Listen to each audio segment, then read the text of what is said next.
This is Optimal Living Daily, episode 369, an excerpt from the audiobook Essential, Essays by the Minimalists by Joshua Fields Millburn and Ryan Nicodemus, and I'm your host and personal narrator, Justin Malik. Happy Wednesday, halfway through the week. By the way, I'm calling myself your personal narrator because I simply read to you every single day from the best personal development and minimalism blogs I can find and get permission from. Although it's technically a book today, not a blog. But just to make it more complicated, it's a book that was created from a blog. Confused? Don't worry about it. This week, I'm taking a little break from reading live, and I'm using excerpts from the Minimalist audiobook because they're awesome like that and said that I could use it. And with the holidays coming up, I'm going to be spending a lot of time with family and friends, so I'll be saving a little bit of time by playing you excerpts from the book. It's a great book, by the way, and if you enjoy this podcast, you'd love the book too because it's pretty much the same thing. But that's enough of an intro, so let's get right to the book as we optimize your life. An excerpt from the audiobook Essential, Essays by the Minimalists by Joshua Fields Millburn and Ryan Nicodemus. The worst thing that could happen. Risk scares the crap out of people. Many of us associate risk with failure with pain. Yet we're told we must take plenty of risks to succeed. That success must be painful, right? Not necessarily. When it comes to challenging our preconceived notions about risk, the common platitudinal question tossed around by kind-hearted friends and self-help gurus is, what's the worst thing that could happen? Truth be told, some risks are fairly benign. Letting go of most of your material possessions, asking a cute guy or girl for his or her phone number, writing the first page of the book you've always wanted to write. What's the worst thing that could happen? Likely nothing at all. There is no real risk in these harmless endeavors. Other risks, however, probably should scare the shit out of you. Skydiving, purchasing a home, quitting your job. What's the worst thing that could happen? Some pretty awful shit, actually. Death, debt, and poverty, respectively. That doesn't mean you shouldn't take these risks. It means you should approach each risk with logic, reason, and intuition. Peer over the edge before taking your proverbial leap, and if it makes sense, then leap, because not leaping can be a much bigger risk. The difference, then, between the benign risks and the real risks is that the latter possesses potentially life-altering worst-case consequences, while the former poses virtually no threat at all. When you think about it, though, the benign risks can also hold life-altering consequences if you change the question. What is the best, not the worst, but the best thing that could happen? Perhaps getting rid of your excess stuff will free up time, money, space, and give you much-needed peace of mind. Perhaps that phone number will lead to a fulfilling relationship. Perhaps writing that first page will lead to a second, and then a third, and so on until you're staring at a bestseller. Any of these outcomes will likely change your life for the better. Similarly, the real risks can have tremendous upsides. Jumping from a plane could be the most exhilarating experience of your life, the first time you've truly felt alive. A new home might be ideal for your family, a place in which you enjoy meaningful experiences, an investment. Walking away from your career could be the catalyst towards starting your own business, or a life of growth and contribution. It was both for us. That doesn't mean you should undertake any of these risks either. It just means we must ask these two questions more frequently. After all, what's the worst or best thing that could happen if we did? How to start meditating. Number 1, instruction. Download free instructions from someone like Sam Harris, theminimalist.com/Sam. You can also pay a few bucks and get the excellent Headspace app. Number 2, 5 minutes. Start with just 5 minutes a day. Even if you have 23 children and 14 jobs, you definitely have 5 minutes. Right after you wake up, right before you go to bed, or when you pull your car into the driveway before heading into your home for the night. Set an alarm on your phone and let rip. Number 3, give yourself a break. Don't fall for the misconception you must clear the mind. The only way you'll stop thinking is if you're dead or enlightened. And don't worry if you're finding yourself getting lost. The whole game is finding the grit to start over. Alone Time by Joshua Fields Millburn. I'm walking through the deep south, alone but not lonely. I used to think there was something wrong with me.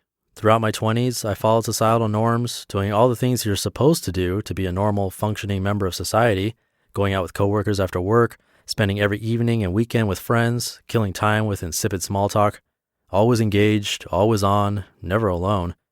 This constant interaction wore me out. I often wasn't pleasant to be around. It felt oddly lonely to never be alone. Then as my 20s twilighted, I discovered I was more affable whenever I carved out time for myself. After all, I'm an INTJ on the Myers-Briggs Type Indicator Personality Test. Don't worry, this isn't a trite reminder to make time for yourself. Rather, it's a reminder to embrace your individualism, your personality. Today, I spend copious amounts of time by myself. I don't know anyone who spends more time alone than me. At least 80% of my time is spent solo, walking, writing, exercising, reading, ruminating. I've learned to enjoy the silence. I've learned to sit quietly and hear what's going on not just around me, but inside myself. Yet the greatest benefit of prolonged solitude is when I do decide to immerse myself in social situations, be it dinner with friends, a date, or on tour, I'm pretty awesome to be around. Not only do I benefit from my alone time, but everyone around me benefits too. We all get the best version of me.